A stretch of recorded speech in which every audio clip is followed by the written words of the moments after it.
We don't have a lead generation problem. All you have to do to create leads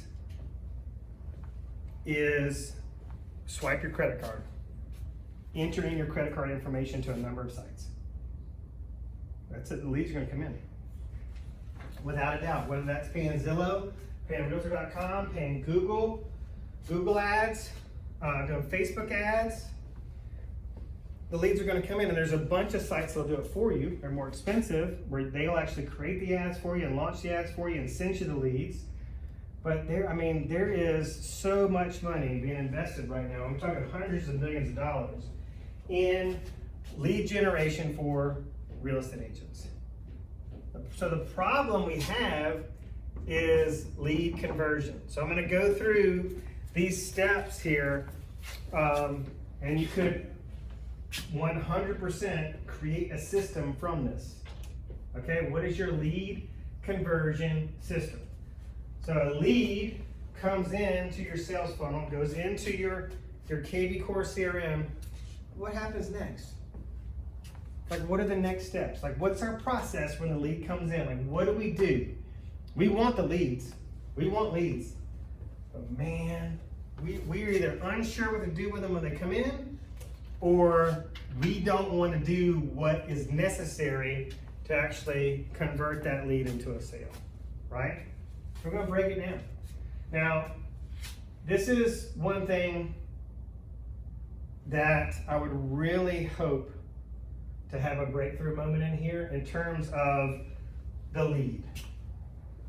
All right, so whether you're willing to admit it right now or not, there is a negative connotation around this word lead.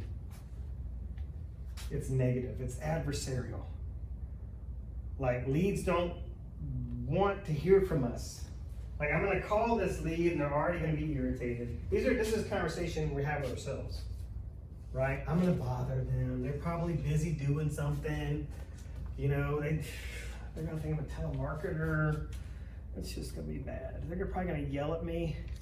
They may tell me to go F off. And I don't really like it when that happens. Oh, sure it's not.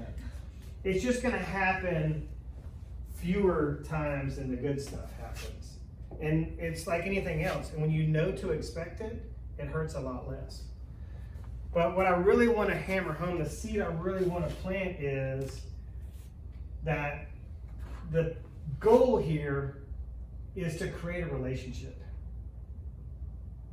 So when you get on the phone, it's not with the goal of not getting hung up on or not getting chewed out, or, you know, we always want to like prolong the conversation as much as possible. Like, if I can just get them to not hang up on me for another 5 or 10 seconds, then we may get to this point. We may have the start of something beautiful. But I'm telling you, this part will never happen if you're so focused on the negative. Like, not only do they not want to hear from me, I don't want to call them. I mean, let's be honest. Like, they registered on my site. That means that you just buy. I mean, I thought, as soon as I got the registration notification from KV Core, I thought it said you're hired. So, poof, problem solved. They'll just come when they're ready to buy. Boy, wouldn't that be great? That would. Oh my God, I'd be a very rich man. But we know that's not the case. But this opportunity right here is very, very real. And we understand, because I went through the quotes before we really kicked off class, that the value of a real estate business is in the database. So the first kind of monkey to get off our back is the fact that, we are not this is not something we need to avoid. This is something we need to be fully engaged in and be very proactive and very purposeful about creating this. Not the sale. It's switching your mindset from transactional to relational. Like, oh good, I got another opportunity to make a friend. And if they say F you, you're like, my friends don't say F you. Thank you for not wasting more any of my time. That's the mindset. Like, you hear the F you hear the rudeness, you're like, okay, we're not meant to work together. Next, thank you, on to the next one. And you're gonna eventually get to somebody who really welcomes the phone call, welcomes the value you bring, and you have the opportunity to create this. All right? Now, just like last time, it's going to get a little bit dicey when we start getting into some of these other things. But has anybody ever just in the off chance you had ever heard of war dialing? All right, so this is the concept of back-to-back phone calls. All right, so what happens, like what's in your own personal experience? So Kelly, your husband calls you. You're pretty busy. You let it go to the voicemail. He calls you immediately right after that. You picking up? No. All right, you send him a voicemail again. He calls you back again. You picking up? No, I text him and say, stop freaking calling me. No, but yeah, I see what you're saying. It's like you're just like, okay, they're not gonna stop. Yeah. Well, at that point, it might be a family emergency, right? Oh yeah, yeah. Like somebody he may actually need me for something. He's not just doing like what I do to Diana. I'm like, just call her to talk, and she's like, I don't have time to talk right now. And I'm like, yeah, let's keep talking. Like, how's your day going? She's like, I don't have time to talk right now. So a lot of times I get sent a voicemail, but if I call back again, she's like, all right, is there something really that you need? War dialing, in its truest sense, is 3 back-to-back calls. That's ballsy, Isn't it? It is. But here's what I want you to keep in mind. That's what those telemarketers do to me. I love They get blocked. I love the fact that you said that, okay? Because it so is. It so is. But here's one thing I want you to keep in mind, okay? I talked to I have friends across the country that run real estate teams that make mine look just pathetic. I'm talking, they've already sold 300 homes this year. Okay, and they're halfway through the year. So they're gonna end the year with, 600 sales, 800 sales, 1,000 sales. And when we're talking about lead conversion, what I'm talking about here is web generated leads, okay? That's what we're talking about here. And this is just one income stream that we want to develop, because we want to have our sphere of influence, our internet buyers, our internet sellers. Maybe that is, we also have, maybe we expires may become a thing here again before too long. And so maybe we start attacking FSBOs again. And so we decide, hey, what are my 3 to 5 lead sources? And we dial those in. I definitely think that the web should be one of them, okay? Now, when you're dealing with internet generated leads, like national percentages on conversion are, what am I trying to do there, Liz? Things are going crazy. It's 1 to 2% is your conversion rate. So through war dialing, one of the teams that I kind of mastermind with, they saw their conversion rate go, I think theirs was a little over 2%, but it wasn't quite 3%. So they went from like 2.7% to 11%. Wow. Yeah. Yes. And so they go like, so what was that in relation to my team that doesn't war dial, that does a fraction of the sales that they do? What does this really mean? Like what does this change? Like what dynamics does this change? Like what does this do? How big does my life get when I go from 1 or 2% to 11%? So your statement about that's ballsy, like that's one of the building blocks of success in real estate. It takes huevos, right? Yeah. I mean, like whatever makes your hands sweat, your armpits sweat, your chin quiver, to get you the anxiety around your neck, like that stuff has a high return, okay? And this other quote that I really love from the conference that kind of leads into, that is associated with this leading to friendship, is the ROI versus ROR, and ROR is return on relationship. So this is essentially what we're talking about here, is a shift in mindset or a shift in priority from the return on the investment to the return on the relationship. We're in a relationship business, and when you get into internet lead generation, being transactional, like there's a pull towards the transactional, because if you get into this at a level that I'm at, like a level of interest, you will start generating so many leads that you're like, how do I nurture every one of these on top of my sphere of influence? Okay, so it just gets to be very laborious. But what I'm talking about here is making it a labor of love, because the dividends are so high. Because not only is this, well, essentially the relationship is not ending at the closing, it's just beginning.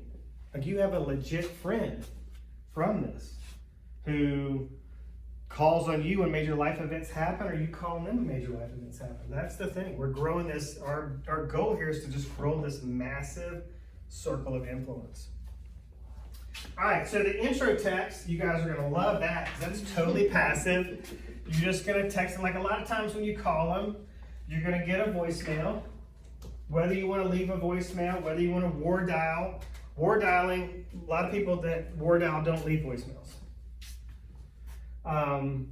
But it's a high probability you're going to get a voicemail, especially if you're not calling from 4 to 6, you're calling from 9 to noon, you're probably going to get a voicemail. So regardless, if nobody picks up, regardless of the time of day you're calling, nobody picks up, you're going to send an intro text. Hey, this is Kelly, with J Park Real Estate. I just left you a message, or I just tried to call you. I just wanted to check in with you and just kind of introduce myself and just let you know I'm here to be a resource during your home search. However you want to structure that. Text. Again, this could be a template that you save on your phone where you don't have to type it out every time. You just have to personalize it by adding the person's name, and you just fire that off, right? Fire that off. Now, this one I absolutely loved. So when you get the person on the phone, so they answer the phone as quickly as possible, okay? You've got the introductions, they haven't hung up on you. You've established it as a business call, not a telemarketer call.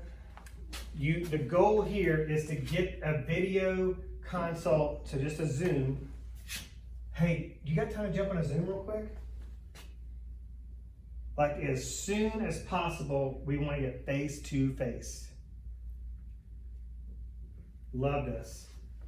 Absolutely love it. Because look, here's the reality. When you're dealing with this internet lead generation game here, the buyers are registering on 3 to 5 websites.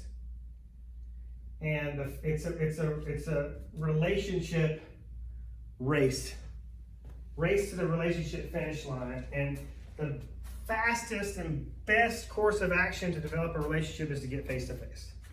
Now, we know, or we should know, we probably have, at least if we don't know, we kind of have a very strong assumption that people aren't willing to meet us for coffee after the first or second phone call, and after an intro text, and an automated registration email saying, hey, thanks for registering my website. They're not wanting to run out and meet you for coffee right then, right? But this is a very safe place for them to meet you. And because of COVID, people are like, so this is like second nature to most people now. They're like, yeah, sure, let's jump on a Zoom. Good time for a Zoom. I've started to incorporate this in my recruiting efforts, because a lot of the agents I'm talking to are like, I don't have time to meet. Great, let's jump on a Zoom. We can do it 8 o'clock at night, for all I care. They're like, oh, that's so much better. And, it's way more, it's just safer. All right. I think people feel like if they meet you face to face for coffee or lunch or wherever, come into the office for a consult, there's some sort of obligation there, right? And so hey, I just want you to be able to put a face with a name. I want to go over a couple things with you. And then when you jump on that Zoom, you're offering lots of value. All right. Now, before we go any further, let's just jump back up here and say, all right, how do we get to this place of being relatable, building rapport, ultimately establishing or elevating this lead from a lead to a contact, and from a contact to actually a relationship, is taking an interest in them. All right, so you just start asking them questions. This is one of those just classic, kind of staples of sales that's been around for decades, that, he or she who asks the questions controls the conversations, and people want to feel important. And how you're going to diffuse their anxiety and their apprehension about what it is that you want, because salespeople, they only want stuff from us. They only want to sell us. So the best way to diffuse that and get that wall, that protective wall they built around themselves, to come down, is to ask them questions. What are your needs? Like, I see that you're calling, typically, you're going to get some kind of IP address, logistical information of like, hey, or even the numbers from somewhere out of state. Where are you calling from? Where are you calling from? Oh, I'm calling from Illinois. Oh gosh, but how did Alabama get on your radar from Illinois? And then you listen. And then they're going to say, well, my husband's retiring, we hate the cold. And everything they're saying, you're taking notes, and it gives you other things to talk about. And if they say, my husband doesn't retire for 2 years, then, all right, well, we're not immediately going for any kind of a close. So I may talk to him, well, let's talk about where you guys might be taking a summer vacation. Here's the thing I see happen nonstop in our business. As soon as the immediate gratification goes away, the salesperson is no longer interested. And I don't know how many times I've said referral today, but Liz, if you just had $5 for every time I said it, you'd probably be flush with some cash. But it's not necessarily about what that person is going to do right now. It's about the ROR. And some people refer to it as the LTV, the lifetime value of a relationship. So great, where are you guys going this summer? Got anything special planned? Oh, we're going to the Grand Canyon. Oh my gosh, I've always wanted to go to the Grand Canyon. Hey, when are you going? Because I'd like to, if it's okay with you, I'd like to set a reminder to call you when you get back to hear all about your trip. So who do they know? Who do they know that wants to buy a condo that you can refer to Allison Foote at the beach? You just never know. So my point here is, don't close the door just because they don't have an immediate need and you're not going to see an immediate benefit, okay? Now the word lead transfer is as soon as we have rapport and we identify that they do have an immediate need. So they want to buy in the next 90 days or less. Then we do a warm transfer to our lender, okay? And so that simply is, hey, if you don't mind, I'd like to have my lender reach out to you to start working on your pre-qualification. You set the expectation of why getting the financial part out of the way first is crucial. And then you call your lender right there, or one thing you can do is just establish a group text. So go, hey, we're gonna hang up now. I'm gonna start a group text with you and me and my lender and get this introduction going and get you guys rolling. Okay, so just do a group text. Again, we're gonna love that because that is very, very non-threatening. But here we go, we ramp it right back up with this in the Relentless Follow Up. And I've had a lot of experience with this. And one of the quotes I loved from the conference was that you will never lose business from too much follow-up. You'll never lose business from too much follow-up. Fortune, they say, is in the follow-up. But realtors suck so bad at this. It is absolutely awful. I've tested it in this office. Generated the leads,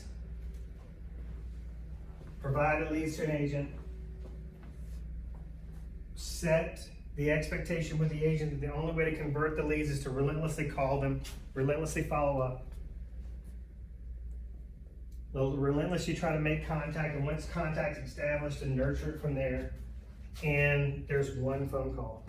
In the real estate industry as a whole, the number of attempts to convert a lead to a contact is one. Okay? This is why Zillow came up with their concierge service. Because even though real estate agents were paying, in some cases tens of thousands of dollars a month for leads, and you would think, all right, if I'm paying you Zillow, if I'm paying you $3,000 a month or $5,000 a month or whatever it is, you leave me the hell alone. Like, whatever I do with my leads is my business. But what was happening is that Zillow is a consumer-based site. It's actually a consumer's favorite site. They have a reputation to uphold as a consumer-centric web platform. And when they have people associated with their brand that don't pick up the phone when they're out in front of a house and want to know, can they see it or whatever the case is, it looks bad, makes Zillow look bad. So they said, all right, realtors, you guys suck so bad. You suck so bad you're willing to give us $3,000 for leads you're not willing to call. Not only are you not willing to call them, you're not willing to answer your damn phone. What is up with that? So they're like, we're going to take care of that. And even though you're paying for the lead, if you don't answer the phone, we may send to somebody else. Because these people are hot and ready. They need people to talk to and meet their needs. So relentless follow-up. What do you think? So what does this mean? Relentless follow-up. I've established that the industry average is 1. Where do we need to take this number? Where does it need to grow to? What do you think? It's like 6. Yeah, you nailed it. So going from 1 to 6 is going to be life-changing, because here's what's going to happen. You're going to generate these leads. You're going to call them 1. You're going to be like, all right, I'm not going to be that 1. I'm not going to fall into that category of the agents that call 1 time. So I'm going to call, Liz is like, I'm calling 2 times. I can see her back there. She's ready to throw this thing. She's like, I'm calling twice. And then she does that for a few weeks. She comes back in here and she's like, all right, Jason, I've been generating these leads and I've been calling them twice. Double the industry average. Nothing's happening. This is junk. Process is junk. Your recommendations are junk. Your training is junk. This is the junk brokerage. I'm out of here. I have heard, like, obviously, if I had $5 for every time I heard internet leads are junk, I'd be a wealthy person. They're not junk. Your process is. Okay, and so once you get to 6, then things are going to start really happening. And you're going to see it, and then you're going to grow this number. A lot of folks are recommending even anywhere from 7 to 15.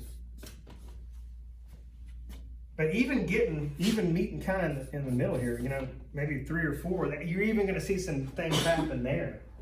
But 6 is game changer.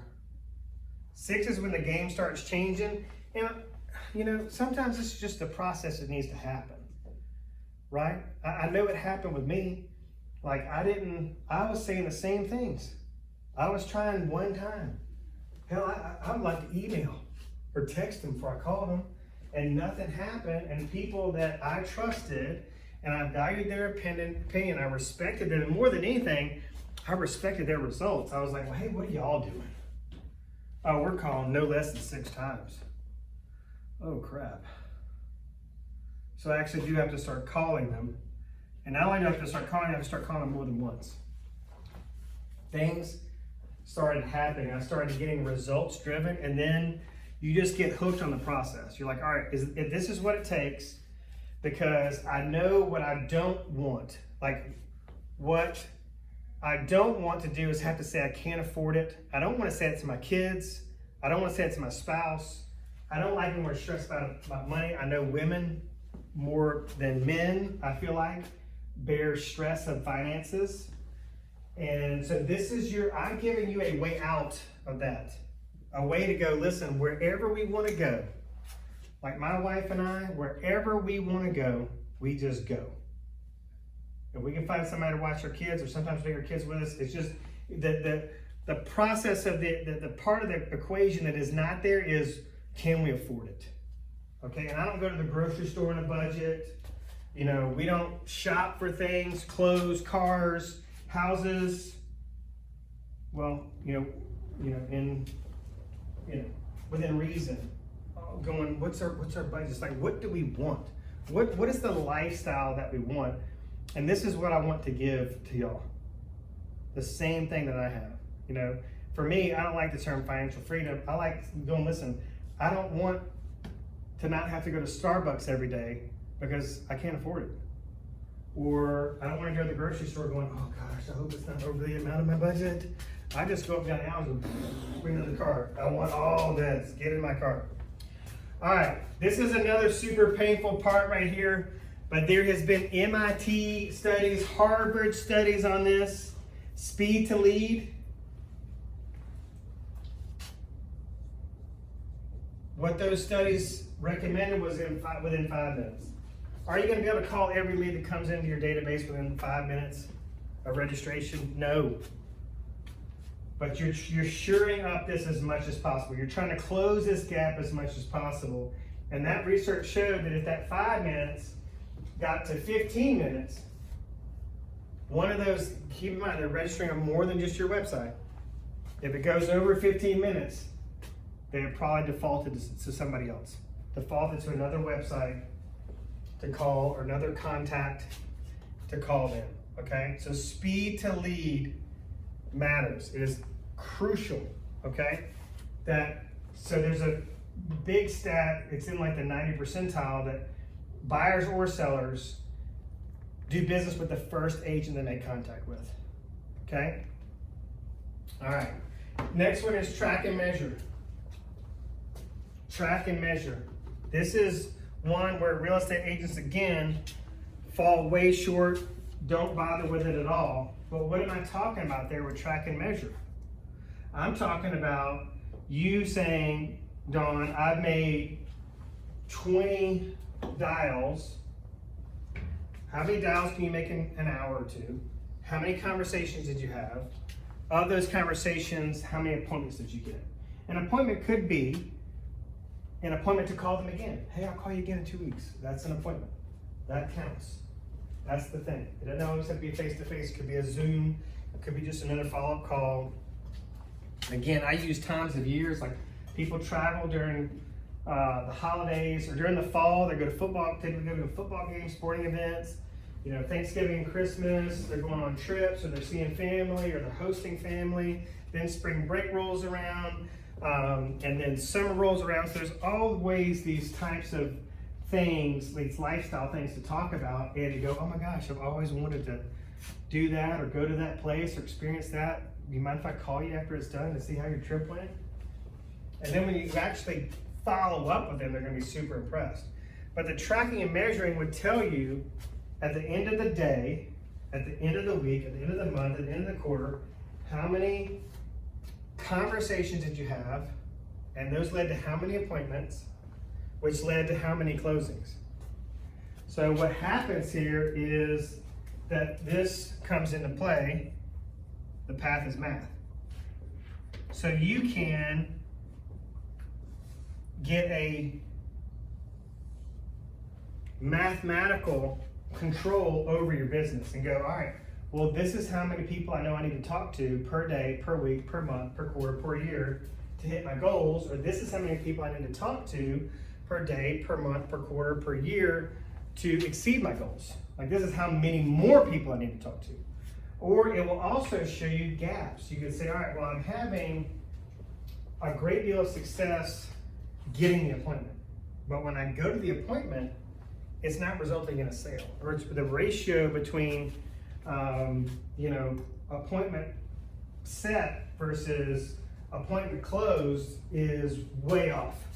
So maybe I need to either strengthen my phone skills, or maybe I need to strengthen my presentation skills so that we can get your conversion ratios up.